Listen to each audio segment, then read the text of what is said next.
Perkenalkan, nama saya Kadi Mei Ismail, bisa panggil saya Kadi, asli Bandung. Jadi walaupun saya kuliah di Brawijaya, tapi asli orang Bandung, bukan orang Malang. Kemudian sekarang domisili di Cibubur bersama keluarga. Dan saat ini sedang bekerja di salah satu perusahaan animal nutrition ya, untuk pakan ternak, perusahaan pakan lah kalau simple ya. Oke, jadi bergerak di bidang ini ya Kak ya, sejenis peternakan gitu ya Kak ya. Betul, betul. Itu base-nya perusahaannya dari mana kalau boleh tahu? Nah itu kebetulan ini base-nya dari Belanda juga. Jadi ketika ambil master di Belanda di Wageningen University, salah satu syarat lulusnya itu adalah bisa melaksanakan minor tesis, jadi tesisnya 2 kali, atau menjalankan internship atau magang. Nah, kebetulan saya ambil magang waktu itu dan dapat rekomendasi dari supervisor di perusahaan ini, namanya Royal Dehus. Jadi kebetulan saya ngerjain itu masuk ke magangnya di situ. dari sikap Dan alhamdulillah sampai sekarang kerja di perusahaan yang sama gitu. Jadi sebelum selesai magang udah ditawarin untuk join di acara itu. Oke, jadi sebelum benar-benar lulus banget itu udah dapet tawaran begitu ya? Ya. Keren banget nih Kak. Sebenarnya apa sih Kak yang memotivasi diri tadi gitu? Terus ke Belanda atau bagaimana gitu? Awalnya sih cuman dari ini aja, kebetulan waktu sekolah SMA ada tetangga yang memang anak-anaknya itu kuliah di Jepang. Gitu kan. Kemudian orang tua saya tuh pasti suka, oh itu tuh lihat tuh anaknya tetangga ini sekolah di Jepang dan lain-lain. Ya udah tipikal ibu-ibu ya gitu kan. Jadi ketika dibilang kayak gitu ya udah langsung coba join kan. Join dengan ada komunitas kan yang mau kuliah S1 istilahnya kan. Jadi gabung sama komunitas terus lulus S1. Ketika udah lulus S1 udah sebelum lulus S1 malah emang niatnya pengen S2 gitu kan. Ya biar membuktikan lah saya juga bisa kok gitu kan kuliah di luar negeri. Waktu itu semester 6 lah, semester 6 udah mulai nyari gitu. Tapi sampai kenapa kok jadinya ke Belanda? Sebetulnya dulu pilihannya ke Australia dulu sebelum ke Belanda. Jadi pilihannya ke Australia dulu, tapi pas ada kegiatan persiapan keberangkatan LPDP, kan ketemu teman-teman ya, ketemu anggota LPDP lain di persiapan keberangkatan, terus dibilang, ngapain ke Australia gitu kan. Mending coba ke Eropa. Kalau di Eropa pendidikannya update lah intinya gitu kan. Akhirnya dari situ udah langsung cari-cari tuh kira-kira kalau yang ada jurusannya apa gitu kan udah kebetulan saya jurusannya budidaya perikanan ya. Dan kebetulan ada di Eropa itu ada di Inggris, di Belgia sama di Belanda. Tapi memang kampus saya ini, si Wageningen University ini well known untuk life science atau untuk pertanian gitu, untuk food, untuk ya agroindustri lah, itu terkenal gitu kan. Makanya saya ambil Belanda. Gitu. Jadi motivasi untuk ke luar negeri itu justru dari ibu ya, dari dibanding-bandingin sama anak tetangga. Ya, ini bisa betul, banget betul. Kalian nih, kalau dibandingin sama anak tetangga, kalian harus kayak Kak Kadi. Buktiin bahwa kalian bisa melampaui atau bisa menyamai mereka. Keren banget. Oke. Terus dapat info beasiswa LPDP itu dari mana, Kak? Dari dosen. Jadi waktu itu alhamdulillah lulus 3,5 tahun. Jadi ketika nunggu wisuda, daftar tuh kan awalnya kan emang tertarik ke Australia kan. Jadi daftar AAS Australian World Scholarship. Daftar itu dulu awalnya, kemudian ada dosen yang memang S2 apa S3 ya, dia daftar LPDP, kemudian dia bilang, kamu nggak daftar LPDP? Apaan tuh LPDP gitu kan?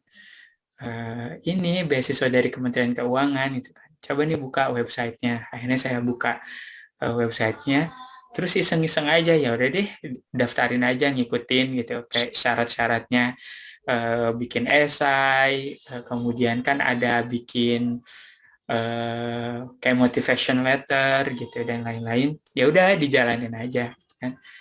Terus tiba-tiba ada pengumuman AAS dulu sebelumnya, ternyata gagal di AAS gitu kan. Ya gagal gitu. Padahal kan pengen banget ke Australia waktu itu. Terus pas bagian LPDP ternyata lulus seleksi administratifnya. Ternyata lulus seleksi administratif. Akhirnya kan ada interview dan lain-lain lah, ada rentetan tes setelah seleksi administratif. Itu diniatin. Ya udah deh, kayaknya emang udah nggak ada lagi pilihan lain gitu kan. Sekalipun kita sudah berpikir kayaknya AS terbaik deh gitu kan. Ternyata Allah berkehendak lain gitu kan. Akhirnya daftar LPDP. Setelah daftar LPDP, lulus seleksi administratif, diseriusin gitu kan. Diseriusin persiapan dan lain-lain. Ternyata lolos gitu kan. Ketika udah lolos LPDP, itu posisinya juga masih belum dapat LOA Uncon. Jadi masih dapat LOA conditional. Karena ini LPDP-nya LPDP zaman dulu ya, awal-awal gitu. Kalau misalnya LPDP yang sekarang kayaknya udah bener-bener strict. Kalau misalnya nggak punya LOA yang conditional, ya udah kita nggak bisa masuk gitu kan. Tapi kalau yang awal-awal, saya masih conditional gitu kan, bukan yang unconditional. Kemudian ya udah, akhirnya lolos lah LPDP. Terus ya udah, dari situlah perjuangan-perjuangan lain dimulai. Baik. Jadi ini ada istilah baru nih teman-teman, bagi yang masih SMA atau masih asing dengan AAS. AAS itu beasiswa yang dikeluarkan oleh pemerintah Australia, begitu kan? Betul. Kalau LPDP itu dari Kementerian Keuangan untuk membiayai pendidikan kita baik di dalam negeri maupun di luar negeri. Ya. Terus ada tadi LOE. LOE itu adalah Letter of Acceptance. Letter of Acceptance. Jadi kalau misalnya kita sudah diterima di universitas, itu namanya dapat LOE. Betul. Iya. Sekedar info juga teman-teman, LOE sekarang yang conditional juga masih ada, Kak. Oh, masih ada ya? Masih ada. Cuman nggak tahu ketika kita daftar LPDP itu apakah memang masih good to go atau ya karena kompetitif banget ya sekarang LPDP yang punya LOE Uncon dialah yang bisa pergi gitu kan, lulus lah istilahnya. Tapi itu juga nggak selalu begitu gitu. Ketika dia memang punya LOE Uncon tapi ternyata mungkin personalitinya atau yang lain-lainnya belum pas, akhirnya juga kan nggak cocok juga kan gitu. Cuman ya yang awal-awal tidak sekompetitif yang sekarang lah kayaknya. Boleh diceritakan nggak Kak, tahap-tahap apa aja yang Kakak dilalui untuk mendapatkan final result-nya keterima sebagai awardee LPDP gitu? Kalau yang untuk jadi awardee-nya sendiri awal-awal kan karena saya nggak terlalu niat ya, karena pengennya HAS gitu kan. Jadi ya udah cuman bikin esai, ya udah bikin esai gitu kan. Ketika disuruh bikin motivation letter, ya udah bikin motivation letter. Tapi tetap pilihan kampusnya tetap pilihan kampus yang di Australia. Kemudian lolos administratif, dan sudah dinyatakan nggak lolos AAS, which is nggak ada lagi option kan. Jadi ya udah ujungnya mulai diniatin persiapannya untuk seleksi pasca administratif. Jadi langsung persiapan kayak yang baca-baca kira-kira interviewnya itu tentang apa, FGD itu kayak gimana, kemudian ada bikin esai on the spot juga kalau nggak salah ya dulu tuh. Ada bikin esai on the spot itu kira-kira cara bikin esai yang benar tuh gimana, formatnya itu bacalah, googling gitu kan. Banyak karena saya kan angkatan 46, setidaknya masih adalah angkatan yang sebelum angkatan saya gitu. Jadi mereka juga biasa share kan informasinya seperti apa, pengalaman-pengalamannya gitu kan. Dan akhirnya ya udah mulai baca gitu kan, terus coba diskusi juga sama dosen yang memang udah lulus LPDP. Habis itu ya udah dijalanin, alhamdulillah lulus gitu. Lebih banyak ini sih, makanya ketika udah dinyatakan lulus seleksi administratif harus lebih banyak baca mengenai pengalaman-pengalaman orang lain, karena mereka juga banyak kok ternyata yang memang udah share experience-nya ketika pasca seleksi administratif harus seleksi apa-apa aja, tips and triknya seperti apa, topiknya misalnya kayak apa, FGD itu kayak gimana, banyak kok yang share soal pengalaman-pengalaman mereka. Dari pengalaman Kak Adi sendiri, tahap mana yang menurut Kak Adi paling, wah ini kayaknya susah banget gitu? The most difficult one. Yang LPDP nih. Iya. Bikin esai. Esainya banyak ya Kak? Atau cuma satu Kak? Enggak sih, jadi kan kalau ketika bikin motivation letter, bikin esai yang untuk seleksi awal, itu kan kita udah bisa bikin kerangkanya dulu, outline-nya dulu, kira-kira bikinnya gimana dulu gitu kan, biar bagus gitu kan. Tapi kalau yang esai on the spot, kita baru tahu topiknya itu hari itu juga, di waktu yang udah ditentukan. Saya nggak tahu sih kalau sekarang masih ada atau enggak ya, itu essay on the spot. Kalau zaman saya masih ada, which is ya benar-benar singkat, tapi gimana dari situ kita juga bisa menunjukkan kalau kita capable, punya pola pikir, kemudian menulisnya juga terstruktur, sistematis, dan lain-lain gitu kan. Yang paling sulit itu sih kalau FGD sama interview, karena basicnya suka ngomong ya, doyan ngomong, jadi nggak begitu sulit lah kalau untuk interview sama FGD. Tapi kalau yang esai itu benar-benar, apalagi kalau pas kebagian topiknya out of the box gitu, misal tentang politik ya, atau kewarganegaraan, atau isu-isu nasionalisme kan, waktu itu ya, saya nggak tahu kalau yang sekarang. Jadi kayak yang paling sulit waktu itu esai on the spot. Oh, berarti topik dari esai tersebut tidak sesuai dengan jurusan kita nantinya ya Kak? Enggak. Karena dia kan on the spot. Kalau yang sesuai dengan jurusan kita yang syarat awal administratif. Ini not banget nih teman-teman. Jadi siapa tahu untuk tahun depan ya, tahun ini sudah tuh. Tahun depan ternyata diadakan essay on the spot. Jadi harus dipersiapkan matang-matang, banyak-banyak baca ya kayak sebagai referensi. Iya. Tapi biasanya topiknya nggak jauh dari isu-isu yang lagi hot saat itu. Begitu. Kalau selain essay yang tadi Kakak sebutkan sebagai syarat administratif, ada syarat lain nggak Kak yang harus dipenuhi? Administratif seleksi awal nih atau habis itu? Yang seleksi awal. Oh, kalau yang seleksi awal sih lebih ke surat rekomendasi dari dosen gitu kan. Kemudian biasa sih transkrip, ijazah, surat kelulusan, dan lain-lain. Kalau untuk detailnya bisa lihat di websitenya langsung aja. Karena kan bisa jadi yang saya jadul banget ya 2015, ding. Saya lulus 2015, kemudian ya udah jadul, udah 6 tahun kan. Mungkin yang sekarang lebih terupdate juga kan, detailnya saya kurang paham sih. Baik. Harus selalu update teman-teman. Bagi yang mau dapetin LPDP nih harus pantengin dulu website dari LPDP karena bisa jadi berubah ya Kak Betul, persyaratannya atau tahap penerimaannya juga bisa jadi berubah. betul. Kalau mendapatkan LOE dari universitasnya Kak Kadi itu agak ada kesulitan nggak Kak? Oh, kalau Wageningen itu dia gampang masuk, susah keluar. Aduh. Itu kampus saya dulu, sampai sama teman-teman Indonesia tuh sering kan kita ada perhimpunan pelajar Indonesia. Bener kan, perhimpunan pelajar Indonesia, iya bener. Jadi kita ngerasa masuknya gampang, tapi maksudnya keluar ya selama proses kuliah, tesis dan lain-lain itu agak memang sulit sih.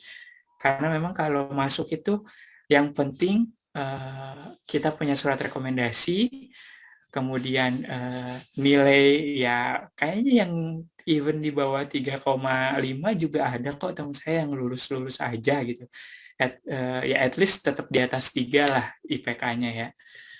Yang penting itu sebetulnya ini apa? IELTS.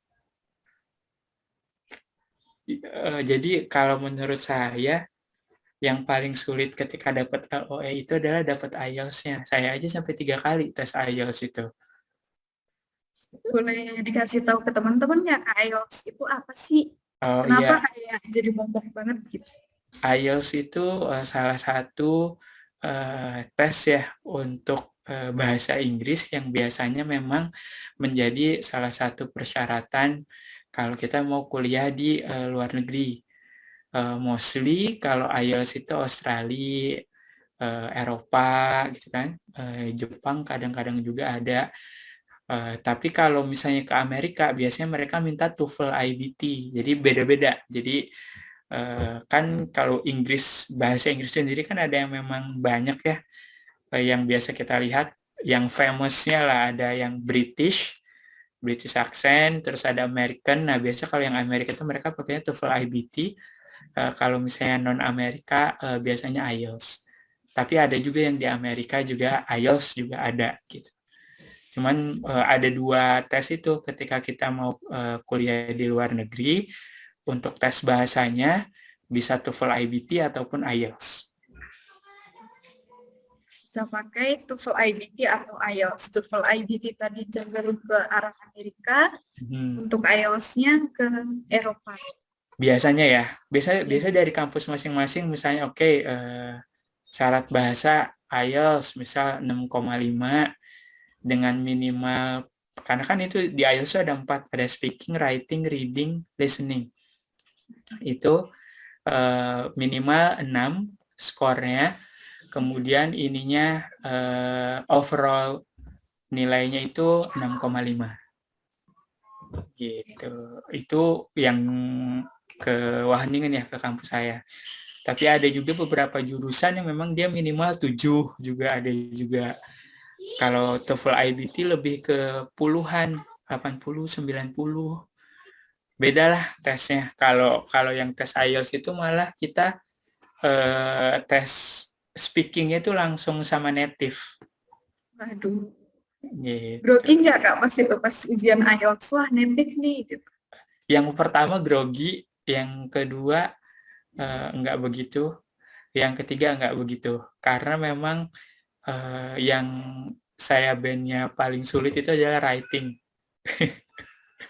Kalau speaking sama listening oke lah, tapi writing sama reading tuh kalau IELTS agak-agak ya, kalau buat saya agak-agak sulit. Ini note juga, selain tadi essay on the spot atau essay administratif tadi, berarti syarat yang penting banget IELTS ya Kak untuk mendapatkan LOE tadi.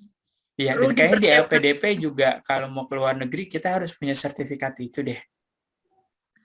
Itu dia teman-teman. IELTS juga ternyata digunakan untuk tahap administratif LPDP juga ya Kak ya? Iya. perlu dipersiapkan dari sekarang ya teman-teman ya. Kalau keberangkatannya sendiri, Kak, ada kendala nggak, Kak? Ada drama-drama gitu nggak? Biasanya kan Oh, kalau mau keluar gitu. ada itu, ya itu di persiapan keberangkatan LPDP. Jadi itu benar-benar apa? Kita cuma dapat email, tiba-tiba masuk ke grup atau angkatan berapa, itu kurang lebih dari 100 orang yang memang ada di angkatan itu. Dan kita kayak bikin event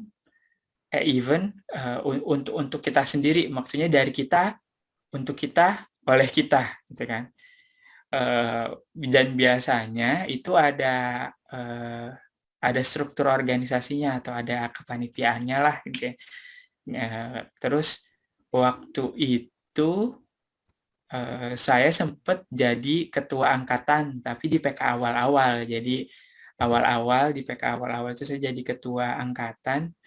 Itu benar-benar challenging juga. Challengingnya adalah karena saya baru lulus banget 2015 Maret, dan keterima LPDP itu bulan Juni apa September ya, saya lupa, langsung dapat gitu kan, sedangkan yang lain kan ada yang bilang sulit dan lain-lain, tapi saya alhamdulillah dapat. Terus ketika jadi ketua angkatan itu agak minder ya, soalnya kan banyak ya, ada yang memang udah kerja gitu kan, ada yang jadi dosen dan lain-lain gitu kan. Tapi mereka milih saya untuk jadi ketua angkatan. Cuman memang saya tipe-tipe orang yang seneng spotlight gitu. Jadi pengen aja gitu kalau dalam satu komunitas, saya juga pengen tahu kalau orang-orang tuh tahu, oh di komunitas ini ada yang namanya Kadi gitu. Jadi ya udah deh, nggak apa-apa dijalanin jadi ketua angkatan. Ternyata prosesnya up and down banget. Banyak banyak karena kan 100 orang pintar semua, Ya. saya anak-anak baru lulus gitu kan, idenya banyak orang, terus gimana caranya biar biar sama, gimana menyamakan persepsi dan lain-lain. Banyak belajar sih itu di persiapan keberangkatan.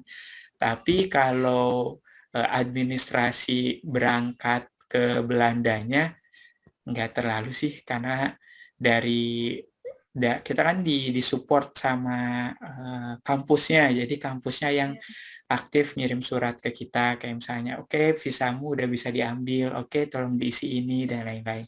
Itu kampusnya aktif banget dan kita nggak perlu khawatir soal itu. Dan biasanya juga karena pas kebetulan lolos LPDP, jadi kan banyak nih yang ke Belanda, jadi kita bisa sharing, oh ya ini gimana ya, jadi bareng-bareng gitu kan, ketika ke kedutaan, ketika kita harus punya ijazah yang sudah diterjemahkan oleh uh, sworn translator, jadi apa sih namanya itu, penerjemah tersumpah gitu kan, yang diakui dan lain-lain. Itu tidak begitu sulit lah itu. Cuman memang yang sulit sebelum persiapan keberangkatan di situ tadi. Sama yang paling sulit yaitu IELTS sih, itu bener-bener susah, bener-bener sih. Drama ya, Kak ya?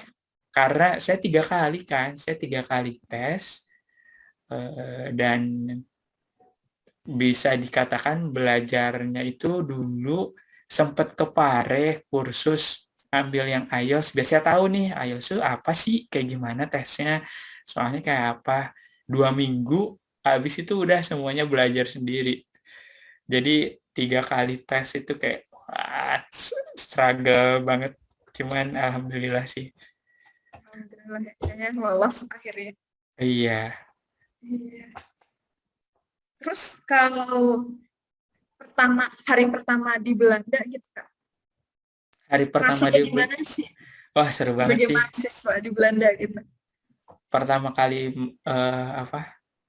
menginjakan kaki di Belanda, istilahnya keluarlah dari pesawat terbangnya gitu kan ya, Ya. di Schiphol, di airport, kayak wah masya Allah gitu kan, akhirnya nyampe juga gitu ini ke tempat yang memang diimpikan, yang emang udah pengen banget gitu kan. Ya gimana ya, dingin karena memang dia suhunya dingin, walaupun lagi musim panas tapi suhunya tuh ya 20, 18 gitu kan. Dingin sama apa ya? Ya Masya Allah aja sih. Ya, ya nggak pernah kepikiran bisa nyampe ke luar negeri gitu kan. Seneng seneng banget sih. Cuman yang sebelum kuliah tuh semuanya happy ya. Jadi Iya. kayak jalan dulu gitu kan, misal ke kota lain gitu kan, jalan ke kota lain, terus beli-beli baju untuk persiapan winter, wah seru sih itu.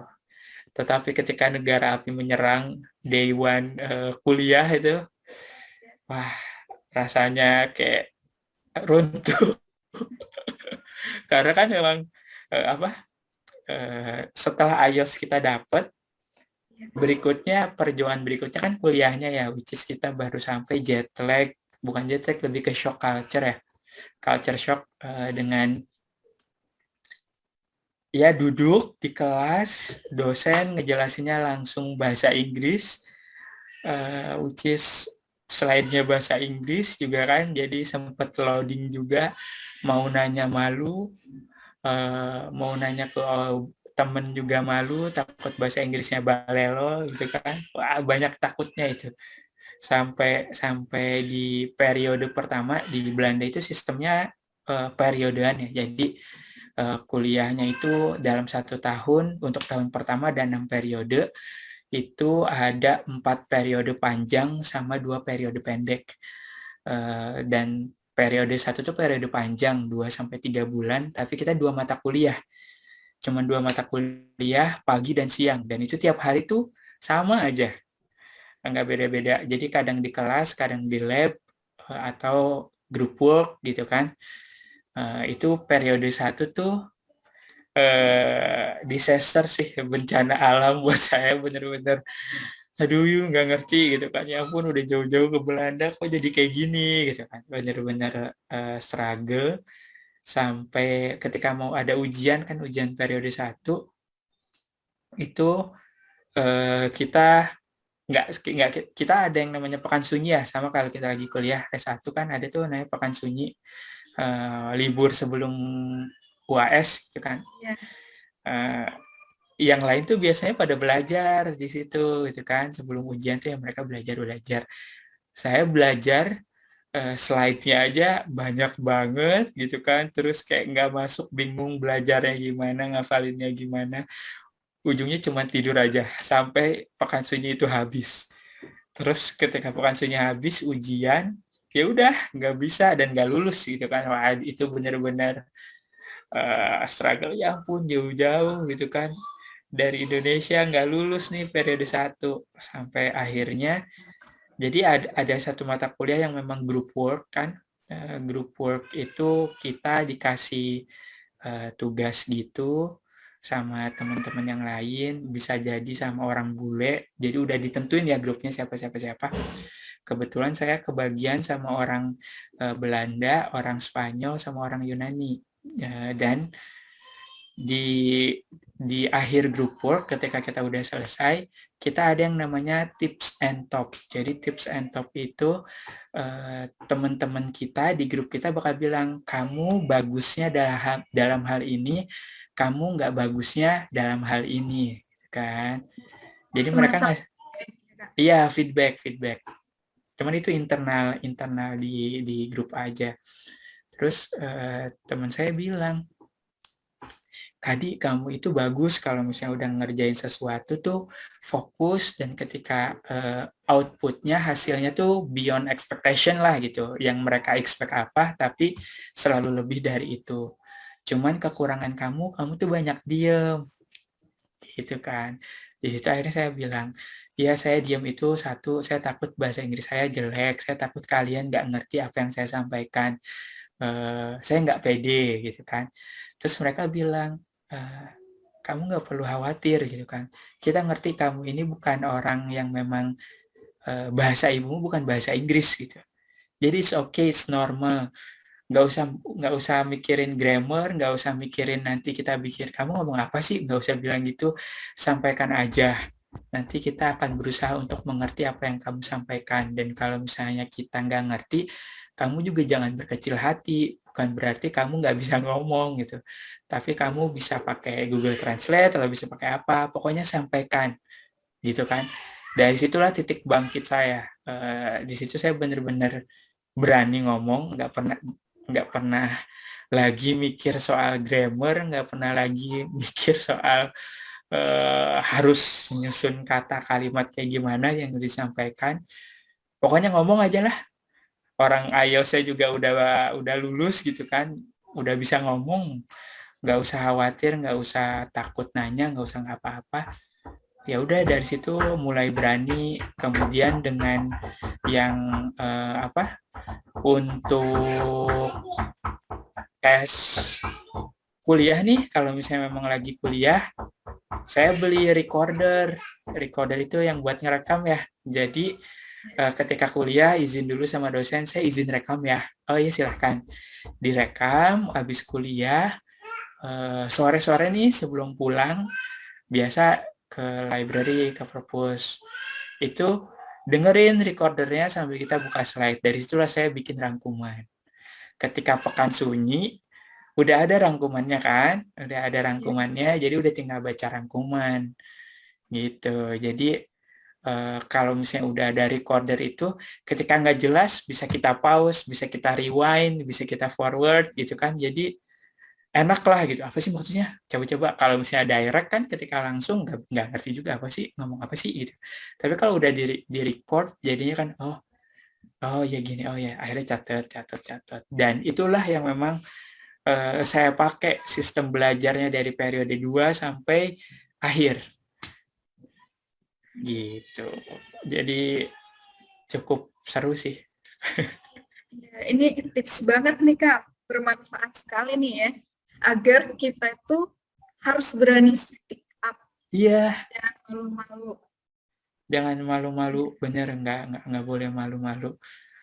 Mungkin kalau yang memang sudah terbiasa di Indonesia cerewet, sudah terbiasa di Indonesia banci tampil, atau ngomong banyak, nyeloteh mulu, lakukan saja. Nggak usah mikir, aduh bahasa Inggrisnya nggak bagus dan lain-lain. Nggak usah mikir itu. Pede aja. Dan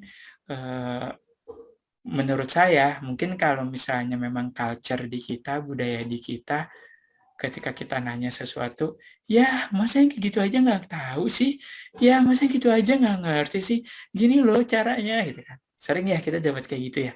Ya, Tapi sering banget Kak. ternyata kalau di luar itu nggak gitu. Mereka tuh ketika memang kita bertanya, ya berarti kita memang benar-benar nggak tahu. Gitu. Jadi nggak pernah ada kata-kata bilang kita nanya, masa lu kayak gini aja nggak ngerti? Nggak ada. Mereka akan menjelaskan dengan sangat senang hati.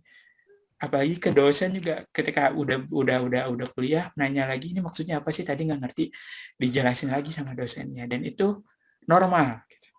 Jadi kalau jobnya saya dulu sama teman-teman Indonesia, jangan deh aliran kebatinan, maksudnya aliran kebatinan dipendam sendiri ya, mau nanya nggak ngerti diem aja kan, nggak usah lah aliran kebatinan. Nggak ngerti ya tanya, nggak ngerti ya sampein gitu kan. Dan ketika kita nggak tahu, it's normal karena memang kita nggak tahu kan. Jadi itu sih salah satu pelajaran hidup juga buat saya ketika saya di Belanda dan saya pakai sampai sekarang. Ketika nggak tahu, ya tanya. Ketika orang mau bilang, masa lu gitu aja nggak bisa sih? Masa gini aja nggak bisa sih? Ya bodo amat, emang nggak bisa, terus mau gimana? Benar-benar Gitu. berarti nggak ada diskriminasi. Kalau ke sini kan ada yang nanya udah dipototin tuh Kak ya, Uh, pasti nanya gitu ya, apa sih caper gitu. iya, gitu. Itu enggak sih. Kalau di sana bener-bener ketika kita nanya, ya memang basically karena kita nggak tahu gitu kan. Dan ketika kita melakukan kesalahan, it's normal. Nggak pernah ada yang, lu sih salah, jadinya kan gini. Nggak. Mereka selalu bilang, oh iya kamu salah, karena kamu gini, nanti ke depannya kamu gini aja. Waduh, seru tuh Gitu. kayaknya. Iya Jadi sih. lebih solutif gitu ya kayak. Iya. Kalau misalnya ada pertanyaan apa sih yang didapat dari sekolah di Belanda gitu ya. Ya. Yang akan saya jawab adalah pola pikir, kemudian cara kita berkomunikasi, budaya hidup juga berubah menurut saya sendiri ya. Dan itu sebenarnya yang lebih penting, karena kalau ditanya lu dapat pelajaran apa, saya bisa jawab lupa. To be honest, benar-benar lupa. Ya adalah mungkin yang ingat apa gitu. Tapi yang nempel sampai sekarang adalah bagaimana cara kita berkomunikasi dengan orang lain, bagaimana cara kita berpendapat, bagaimana cara kita menyelesaikan masalah, bagaimana cara kita menganalisa sesuatu. Itu sih yang mahal ketika kita keluar negeri. Tapi kalau sekolah di dalam negeri, di luar negeri, pendidikannya sama aja, ilmunya sama aja, tapi hidupnya yang beda, dan itu yang mahal. Berarti mindset-nya yang penting ya, Ya, betul, sangat betul. berharga sekali itu mindset. Betul, itu Ini sangat. Kalau ada kesempatan atau ada keinginan dan mampu, mending ke luar negeri. tuh guys, jadi jangan berkecil hati. Jangan mikir, oh bahasa Inggrisnya masih jelek nih, masih berantakan, karena mereka juga nggak diskriminatif. Kalau merasa kurang pede juga, kalian harus push lagi, harus pede lagi, karena mereka juga nggak ada diskriminasi kayak yang biasanya terjadi di sini. Iya. Keren banget. Dan apa? Bahasa Inggris itu kalau misalnya nggak bisa itu bisa dipelajari. Menurut saya, yang penting ikhtiarnya jangan setengah-setengah. Kalau misalnya perlu kursus, ya udah jalanin kursus. Kalau misalnya harus dari pagi sampai sore belajar terus, ya karena kita pengen pergi ya. Jika kita ada keinginan, pasti akan ada jalan. Cuman jangan lupa ketika kita sudah ikhtiar, berdoa dan tawakal. Itu udah hukum mati. Istilahnya do the best, let's God do the rest. Jadi lakukan yang terbaik, biarkan Allah atau Tuhan yang akan memutuskan seperti apa akhirnya. Kalau sistemnya sendiri Kak, sistem dari pendidikannya, dari pihak universitasnya, Kakak ada ngerasain yang beda gitu nggak dari di Belanda dengan Indonesia? Kalau sistemnya, satu, nggak ada tuh yang namanya dosen always right, jadi selalu benar gitu ya. Nggak ada tuh yang namanya ya lu harus hormat sama dosen itu dan lain-lain gitu. Nggak ada. Jadi sama itu sistem pendidikannya. Kemudian yang kedua, mereka tuh ada group work ya. Group work ini kayak kita dikasih topik, dikasih PR, terus kita kerjain bareng-bareng, nanti dipresentasikan atau ada studi lapang gitu. Lebih ke situ sih yang memang menarik. Tapi kalau, dan tadi sistemnya periode ya, bukan sistem semester. Jadi periode 1 sampai periode 6.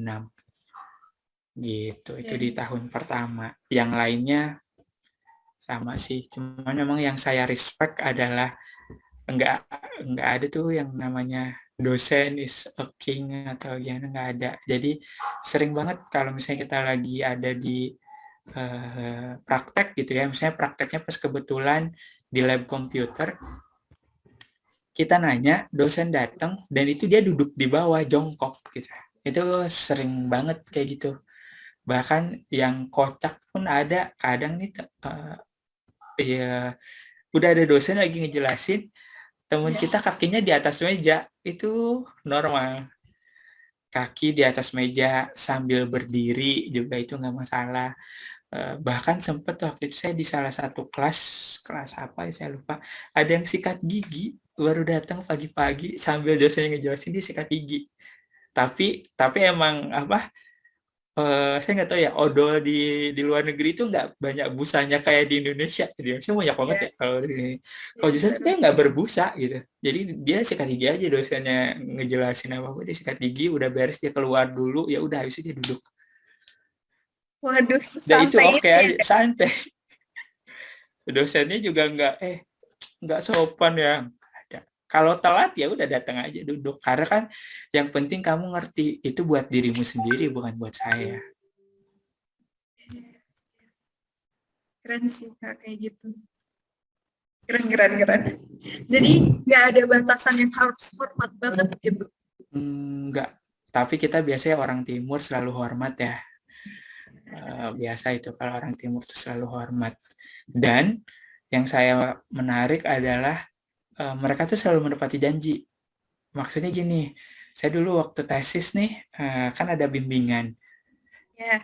As long as kita bikin appointment, selama kita bikin janji sama mereka tanggal berapa dan jam berapa, mereka tuh ada. Gak pernah ada cerita yang namanya nungguin dosen seharian dia nggak datang-datang, itu nggak ada. Berarti nggak ada drama-drama harus ngecat dosen jauh-jauh hari terus nungguin. Nggak ada. Dramanya adalah mau nggak kita ketemu dosennya gitu. Kadang kan memang tiap orang beda-beda ya. Ada yang memang dia ngerasa lancar sama tesisnya, jadi ya it's normal gitu, nggak terlalu banyak pressure. Tapi ada juga beberapa orang yang memang dia ngerasa stres banget gitu kan sama tesisnya, bingung mau ngerjain gimana, ya udah jadi dia ngulur-ngulur waktu gitu, nggak ketemu-ketemu. Dan dosennya juga nggak nyariin, ya paling nanya ketika kamu udah sampai mana gitu kan, gitu. Karena mereka sistemnya ya nggak apa-apa, ini pendidikan buat kamu kok, bukan buat aku gitu kan. Dosennya mikirnya gitu, jadi ya seru sih. Keren. Ada yang nanya nih Kak, kalau makanannya gimana ya di Belanda? Oh, makanya Belanda itu all the time roti. Jadi lucunya dari awal ketika, jadi kita ada yang namanya AID ya, saya lupa AID itu apa ya namanya. Singkatnya jadi kayak ospek gitu. Cuman ospeknya juga seru, bukan ospek yang kayak kita S1 harus disuruh bawa apa-apa, enggak. Kita dibikin grup sama jurusan-jurusan lain, terus kita ada daddy sama maminya, kayak seniornya gitu lah. Kita jalan kemana gitu kan, ada kegiatan apa gitu.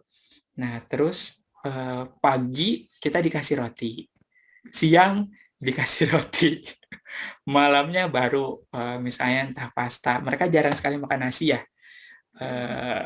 Ya banyaknya pasta, pizza, hamburger, itu mereka udah bener-bener jadi makanan gitu. Cuman kalau saya waktu makan itu, karena memang sudah terbiasa nggak terlalu banyak makan nasi juga, jadi it's fine. Cuman yang seru itu adalah harga air putih lebih mahal daripada harga susu. Waduh, berapa tuh Kak kalau boleh tahu? Waduh, nggak tahu, saya lupa. Karena sebenarnya air putih tap water ya. Jadi kita di rumah, yang penting ada saluran yang buat cuci piring itu loh. Itu kita minumnya langsung di situ gitu. Cuman kadang ketika kita lagi keluar, lagi apa, mungkin ada yang nggak bawa air putih, mereka pengen air putih, itu harganya lebih mahal dari susu. Susu itu emang udah kayak minuman super duper wajib, makanya mereka tinggi-tinggi ya. Emang dari kecil sampai gede sarapan selalu ada susu gitu. Dan kalau makanan-makanan Indonesia, karena ada toko Asia, jadi kita bisa belilah bahan-bahan bahan-bahan Asia gitu, kayak misalnya yang sulit daun salam, daun serai, daun jeruk gitu kan. Itu ada itu di toko Asia. Jadi, dan untuk makanan halal pun di Belanda sangat friendly, nggak begitu sulit. Ada aja toko halal. Mungkin juga karena diaspora kita lumayan banyak ya di Belanda ya kayak. Iya betul. Kak, ini ada pertanyaan lagi nih Kak dari Kak Dinar. Kak, kira-kira apa saja yang harus dipersiapkan untuk kuliah di Belanda? Kalau untuk IELTS-nya di Wageningen ya, di Wageningen itu overall-nya nilainya 6,5 per listening, speaking, writing, reading itu 6. Itu di kampus saya. Tapi ada juga beberapa kampus atau beberapa jurusan yang memang minimal 7. Itu ada.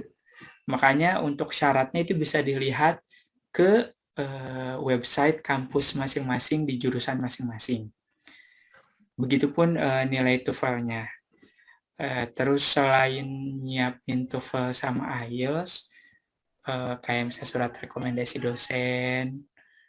Tapi yang paling susah itu emang itu sih menurut saya TOEFL IELTS, karena itu kalau yang memang udah bahasa Inggrisnya tas easy gitu kan.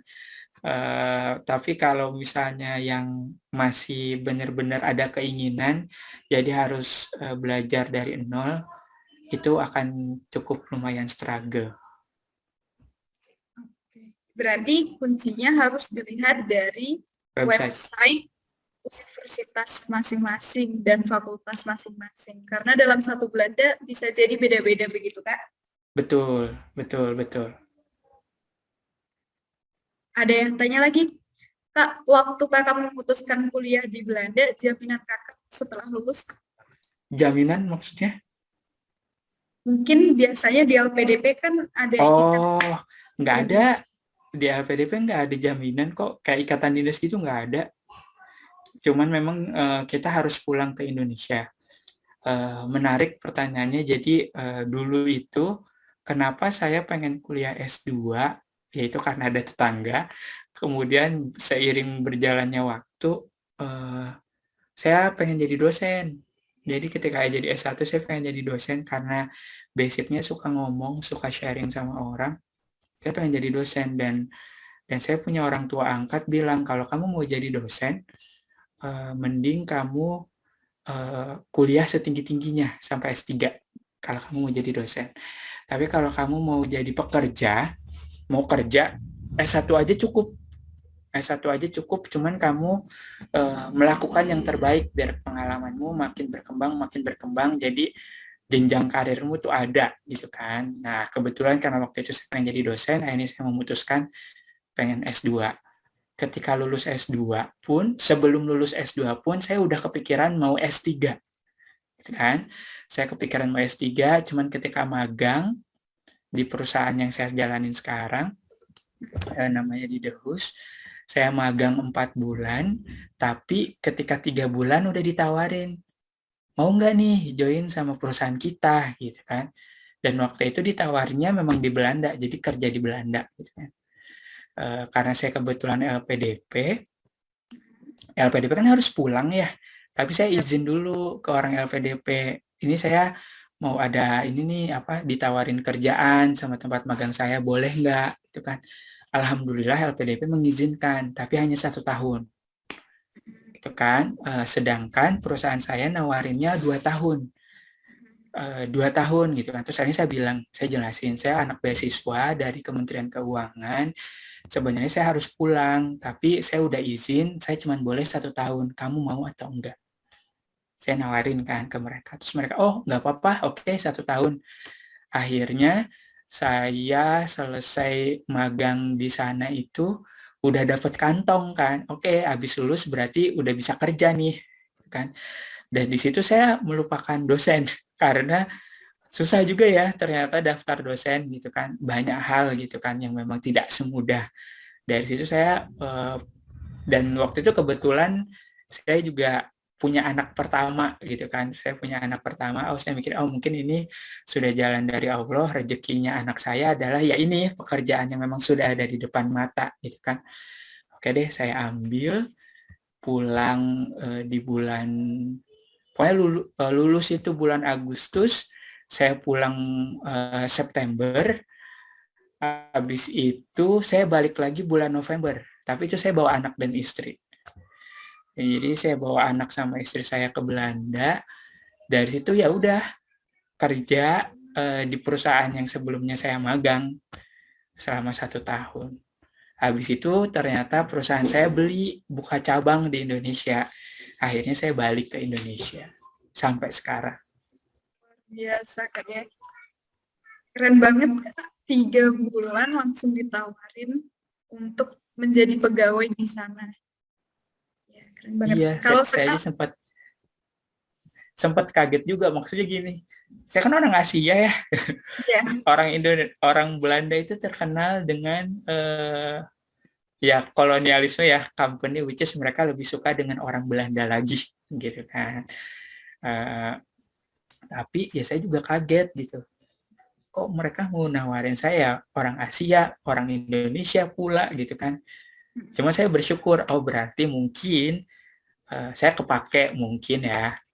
Padahal ketika awal-awal magang itu, hari pertama saya masuk kantor itu sebagai anak magang, udah deg-degan karena saya ketemu supervisor saya, dia udah ngejelasin, oke, kerjaanmu ini, saya langsung, wah gila banyak banget, kayaknya nggak sanggup deh, gitu saya kan.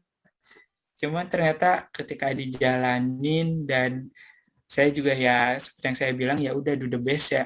Pokoknya saya melakukan yang terbaik dari sisi saya, biarkan Allah nanti yang memberikan hasil akhirnya.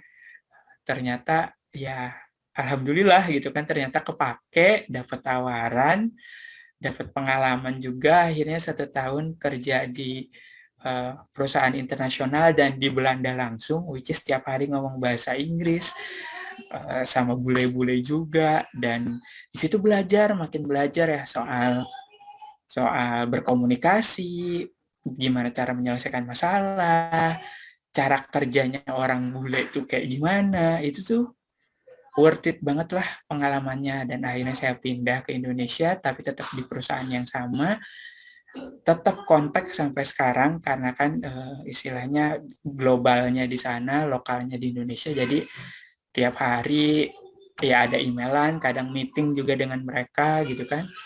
Jadi ya udah kayak biasa aja gitu, bahasa Inggris tuh udah biasa gitu, dan emang nggak pernah mikirin lagi grammar ya, yang penting ngomong aja itu udah nggak ini gitu. Dan ya alhamdulillah sih sampai sekarang betah, dan ya apa yang kita berikan sesuai juga dengan apa yang kita dapatkan. masih ada letupan-letupan keinginan untuk menjadi dosen ya, Kak? Oh nggak ada. Berarti Nggak ada, tapi kalau misalnya ada yang minta saya buat kuliah tamu itu, sempat juga saya kuliah tamu di kampus saya sendiri, saya mau. Tapi kalau jadi dosen lagi kayaknya enggak. berarti keinginan untuk S3-nya ini Oh sudah ada. ada. Jadi kan saya sekarang posisinya let's say sebagai nutrisionis ya di perusahaan saya sekarang. Tapi udah hampir 3 tahun saya kerja, saya selain ngerjain nutrisionis, saya juga dikasih kerjaan soal project, soal business development, which is bukan tentang nutrisi ikan ataupun udang lah, which is basic saya ya.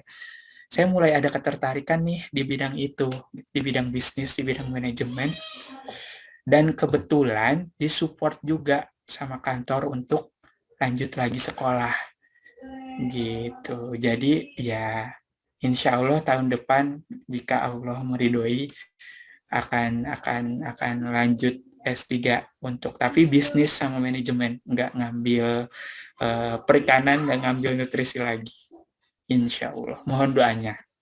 Ya, kita doakan bersama-sama ya teman-teman. Semoga S3-nya lancar, semoga juga kita bisa menyusul jejak karirnya Kakak di kedepannya. Amin, insya Allah. Kak, pas di Belanda sempat eksplor ke kota-kota di Belanda lainnya nggak? Atau di Eropa? Oh gitu? Iya. Cuman saya terbilang terlambat ya maksudnya. Karena kan struggle ya di tahun pertama tuh, dan biasanya kita kan ada libur musim dingin sama libur musim panas.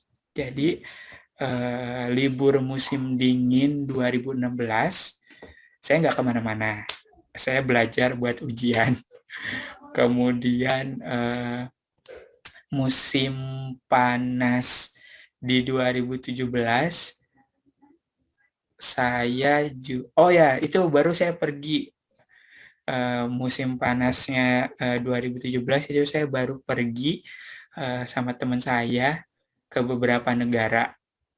Terus habis itu libur musim dingin 2017 saya pergi lagi. Habis 2018, 2019 sama anak istri. Ini keuntungan nih teman-teman kalau misalnya kalian kuliah di Eropa. Karena Iya. negaranya deket ya kayak. Iya betul, dan kita juga punya KTP namanya Verblyf sih waktu itu. Kita punya KTP dan itu bisa kita pakai ke seluruh negara di Uni Eropa. Jadi ibaratnya kayak ya udah kita kayak warga negaranya Belanda gitu. KTP sementara lah. Itu kita bisa pakai. Keren banget guys. Kalian yakin nih nggak pada mau ke Eropa atau ke Belanda? Selain bisa ke Belandanya sendiri, bisa ke kota-kota atau negara-negara lain. Keren banget. Ada yang DM ke saya, Kak. Pas di Belanda, cara ibadahnya ada kendala. Alhamdulillah kendalanya ada solusinya. Misal nih ketika kita lagi kuliah ya waktunya sholat, ya udah tinggal keluar aja, nggak usah bilang sama dosen izinnya mau keluar mau sholat, nggak, ya tinggal keluar aja, keluar gitu kan. Habis itu mungkin kita cari spot atau ruangan yang memang nggak dipakai. Kebetulan di kampus saya ada di salah satu gedung musola khusus orang muslim ada. Tapi kan kadang kuliahnya jauh ya di gedung-gedung beda gitu, sedangkan musola itu ya udah cuma di gedung itu doang, satu dari misal dari 10 gedung yang ada musola cuma satu gedung, dan itu kan berjarak, which is kalau misalnya kita sholat selalu ke musola itu jauh gitu kan. Jadi ya udah kadang nyari spot misal pojokan gitu, nyari pojokan atau misalnya nyari ruangan yang memang kosong nggak ada orang, kita pakai buat sholat. Dan untuk Jumatan juga ada masjid, kebetulan di Wageningen ada masjid. Jadi ya udah ketika setiap hari Jumat misal ada kuliah dan kuliahnya itu selalu di jam yang sama, di jam pas Jumatan, izin dulu di awal ke dosen, saya setiap hari Jumat saya nggak akan masuk ya, atau agak telat karena saya harus Jumatan dulu. Dan dosen pun, oh ya udah silakan, itu pilihanmu, yang penting kamu nanti ngerti gitu kan. Iya, atau kalau misalnya ada kuis gitu, ada ujian yang hari Jumat pas kita Jumatan, kita nggak bisa, bilang aja nggak bisa, saya mau cari jam lain, soalnya saya ada Jumatan, dan itu mereka baik-baik saja gitu. Keren. Welcome banget berarti ya kayak. Ya, kebetulan di kampus saya welcome, dan menurut saya bule-bule yang selama ini saya temui gitu ya, mereka welcome selama kita ngomong. Jadi kalau saya waktu kerja di kantor di Belanda itu, karena nggak ada musola, orang muslimnya cuma saya doang, saya pakai shower room.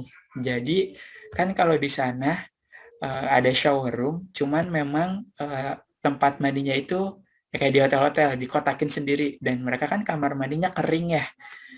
Jadi saya pasti sholat di situ. Gitu. Cuman nggak ada toilet gitu. Cuman shower room aja, cuman ruangan untuk mandi gitu, dan itu ada kotaknya. Jadi kering, saya pasti sholat di situ. Jadi saya bilang, oke, ketika ada yang ngajak meeting jam sekian, sorry saya nggak bisa, saya sholat. Atau misalnya ketika ada yang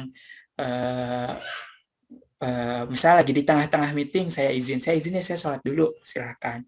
Atau setiap hari Jumat, pas misalnya kan 1:30 atau 2:30, which is itu lagi kerja, saya bilang saya Jumatan ya. Kadang saya sempat lupa diingetin, ini hari Jumat kamu nggak Jumatan? Gitu. Oh iya lupa, karena saya pergi selama ini. Dan soal makanan pun, misalnya ketika kita diundang ke rumah seseorang gitu ya, nonis misalnya ya, kita bilang kita nggak makan babi, tapi kalau misalnya kamu mau nyediain makanan ayam sama sapi boleh, tapi tolong beli di toko halal ya. Toko halal ada di sini ini alamatnya, kamu bisa beli di sini gitu. Atau kalau kamu males, kamu ya udah sediain aja vegetarian, sayur-sayuran. Dan kita bilang kita nggak minum alkohol gitu kan. Jadi saya bisa minum air putih, teh, atau jus.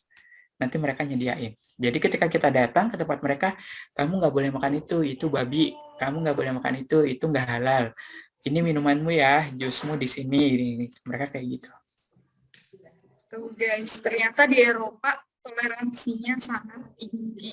Jadi nggak perlu khawatir masalah ibadah, masalah makanan haram halal, karena justru mereka kadang mengingatkan ya kayak. Tapi nggak generali Eropa ya, saya berbicara sebagai Belanda ya, karena saya lama di Belanda. Karena ketika saya di Prancis waktu itu, karena saya waktu itu lagi jalan sama istri saya kerudungan juga agak diliatin gitu banyak gitu. Ketika lagi di tram tuh ada juga. Jadi itu cerita based on Belanda ya, di Belanda. Belanda. Iya. Baik. Ada pertanyaan teman-teman? Kalau ada pertanyaan, bisa chat to everyone, bisa chat langsung pribadi ke saya, atau chat ke kakak Dinya langsung juga nggak apa-apa. Silakan.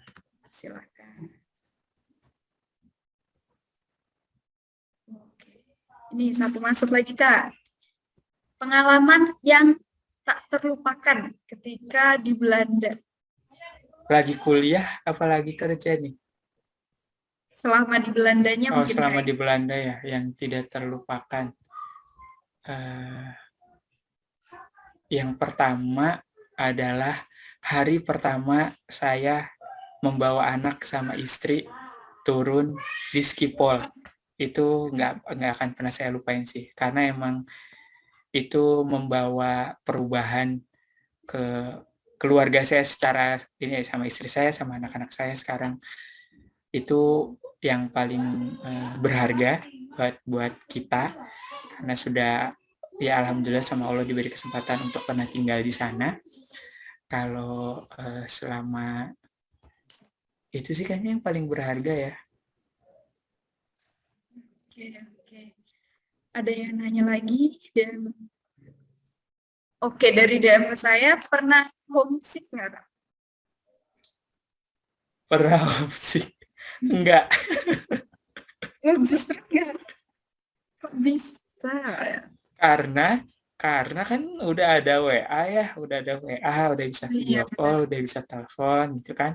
Kemudian ketika kita mau makanan Indonesia juga ada yang jual, bahan-bahannya ada. Kadang ada teman kita yang pulang ke Indonesia, kita just tip, jadi tolong dong beliin. Misalnya di sana kan ada mie instan lah gitu kan, favorit kita semua. Tapi ternyata rasanya beda gitu kan. Kita kadang titip, tolong dong beliin dari Indonesia ini, nanti kita bayar gitu. Gitu sih. Cuman memang yang nggak enak adalah ketika ada event keluarga atau ada orang tua sakit sih itu. Cuman kalau dibilang homesick enggak, tapi saya pulang biasanya setahun sekali. Ini warning banget bagi pecinta Indomie atau mie instan lainnya. Rasa ternyata berbeda, guys. Beda karena memang nggak tahu ya. Bahkan saya waktu ke Turki pun nyoba sama ya, mereknya sama, beda rasanya. Harus banyak stok mungkin kayaknya. Itu biasa kalau kita lagi jalan-jalan ke luar negeri dari Belanda, yang selalu kita bawa yaitu mie instan sama beras sama rice cooker. Aduh, sangat Asia sekali. Harus ada beras di mana-mana. Betul, itu as always. Oke, teman-teman, ada yang ingin ditanyakan lagi, teman-teman? Silahkan, jangan malu-malu. Ini mumpung narasumbernya langsung di depan kita.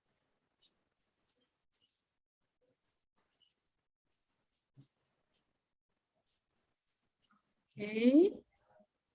Well, sepertinya sudah tidak ada. Baik, sebagai closing ada saran nggak buat kita nih yang pengen kuliah di luar negeri gitu? ada wejangan-wejangan apa gitu? Saran yang pertama, jangan pantang menyerah.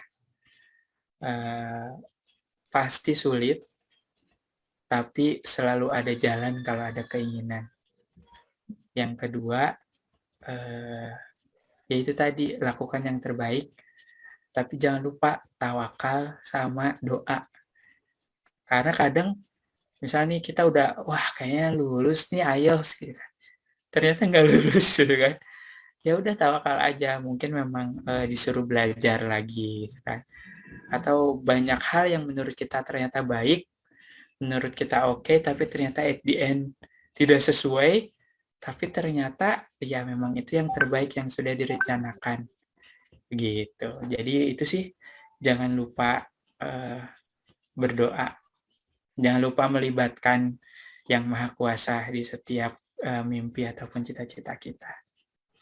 Oke, sebelum berakhir, boleh minta on cam semua teman-teman. Kita foto-foto dulu nih. Oke. Boleh semuanya on cam?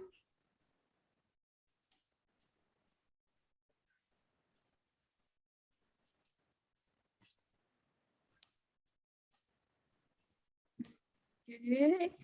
Terima kasih yang sudah on cam. Ayo yang lain, boleh on cam? Oke. Oke, terima kasih. Kita nunggu yang lain on cam dulu ya, kamu lagi bersiap dengan apa nih?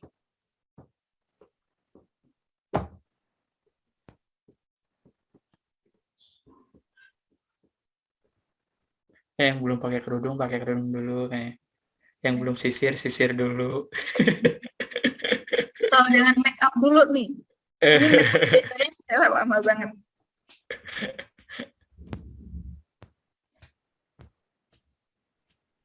Oke, mungkin ada kendala dari Kak Aulia, Kak Jenny, Kak Glory, sama Kak Wiwi. Nggak apa-apa. Oke, yang on cam. Oke, Kak Glory bisa on cam ternyata. 3, 2, 1, sih.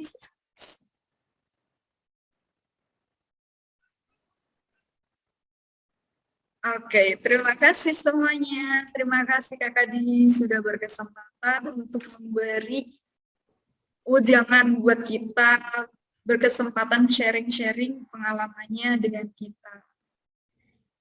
Yang perlu ditekankan banget ya guys ya, tadi ya ada IELTS terutama, terus persyaratan-persyaratan LPDP dan yang lainnya harap di-update selalu. Oke. Saya boleh mengutip tadi kalimat dari Kakak Di buat closing statement saya. Silahkan. Iya, do the best and let God do the rest. Yang bisa kita lakukan adalah berusaha sebaik mungkin dan biarkan Tuhan yang menentukan mana yang terbaik untuk kita. Baik. Terima kasih semuanya sudah bergabung dalam webinar sore kali ini. Terima kasih Kakak Di. Terima kasih. Terima kasih. Ya, selamat sore semuanya. Salam sejahtera. Assalamualaikum warahmatullahi wabarakatuh. Waalaikumsalam warahmatullahi wabarakatuh.